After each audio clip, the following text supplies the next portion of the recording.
Անցյալ շաբաթ, մինչ վրացիները հայկական դարպաս 6-րդ գնդակն էին ուղարկում, Ջրվեժ անտառպարկի հարևանությամբ հայ եւ վրացի գրողները գրեթե դիվանագիտական հաջողություններ էին գրանցում։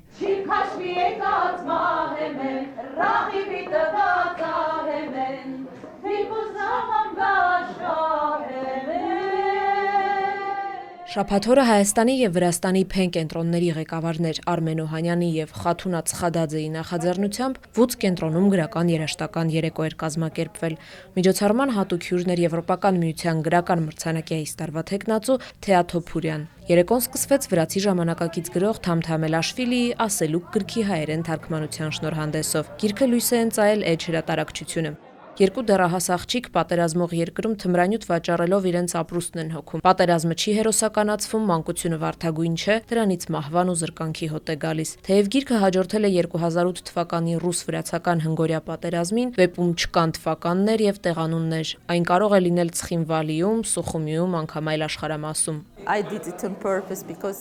Այո, ճիշտ եք հասկացել։ Ես դա հատուկ եմ արել, քանի որ այս պատմությունը կարող էր լինել աշխարհի յուրաքանչյուր անկյունում։ Այնտեղ, որտեղ պատմություն չի գրվում, ամեն ինչ անմիջապես դառնում է առասպել, իսկ առասպելը պարտությունից դուրս է, ասվում է գրքում։ Թամթամ Էլաշվիլին ոչ միայն գրել է պատմություն, այլ գրել է այն կնոջ հայացքով։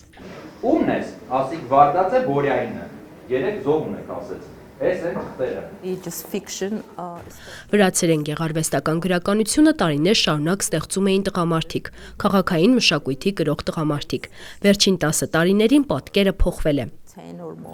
Վերջին տարիներին Ասիա Դարփինյանի թարգմանությամբ Վերնատուն հրատարակչությունը լույս է ընծայել նաև վրացի գրող Արչիլ Քիքոձեի Հարավային փիղն ու Մողեսը տապանակարին վեպերը, որպես ձոն Թբիլիսիին ու խուսանավող հիշողություններին։ Շնորհանդեսի մասնակիցները կատակեցին, որ թարգմանիչ Ասիա Դարփինյանը կամուրջ է երկու հարավկովկասյան պետությունների համար եւ անում է ավելին, քան կարող է որևէ դիվանագետ։ Յուրաքանչյուր նոր թարգմանություն նոր կյանք է տալիս գրքին, հատկապես երբ այսպիսի թարգմանիչ է թարգմանում։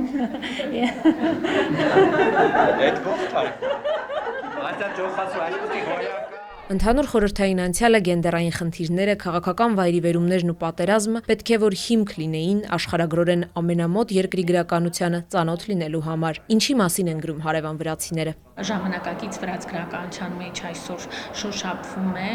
բոլորովին վերջերս տեղի ունեցած թեմաներն են եւ մեզ մոտ էլ գրվում է իհարկե, բայց համեմատության առումով երևի թե իրենք ավելի սինխրոն են։ Վրաց ժամանակակից գրականությունը վերլուծում է անկախության տարիները, վերջին 30 տարին։ Մենք մութ թեմաներ ունենք, որոնց մասին կամ վախենում ենք, կամ չենք ուզում խոսել, նույն էթնիկ կոնֆլիկտները։ Ունենք մի քանի ֆիլմ, մի քանի պատմություն, բայց դրանք սովորաբար մակերեսային են, չենք խորանում։ Մենք վրացիներն ու հայերը նոր ենք սկսել իրար ճանաչել, նոր ենք սկսում շփվել առանց մոդերատորի։ Նկատի ունեմ խորհրդային միությունը։ Կարծում եմ գեղարվեստական գրականության համար ժամանակ է պետք, որ դիստանցավորենք խորհրդային անցյալից։ Մեր երկրները չեն ունեցել բավարար խաղաղ ժամանակ սրա մասին մտածելու համար։ Երեկոն ամփոփվեց 7 ձայնով։ Արչիլ Քիքոձեն, Թամթամ Էլաշվիլին, Թեաթոփուրյան, Դաթո Գաբունյան, Նանա Աբուլաձեն, Նինո Թարխինիշվիլին եւ Նանա Սուրամելաշվիլին ընթերցում էին իրենց աշխատանքները։ 7 գրողների ընթերցանությունը ուղեկցվեց հայերեն ենթագրերով եւ Հայկ Կարոյի կատարմամբ էլեկտրոնային երաժշտությամբ։ Փենի հայ-վրացական կապերի պատասխանատու Ասիա Դարփինյանի թարգմանությամբ կան միջոցառման մասնակից բոլոր 7 հեղինակների գործերը։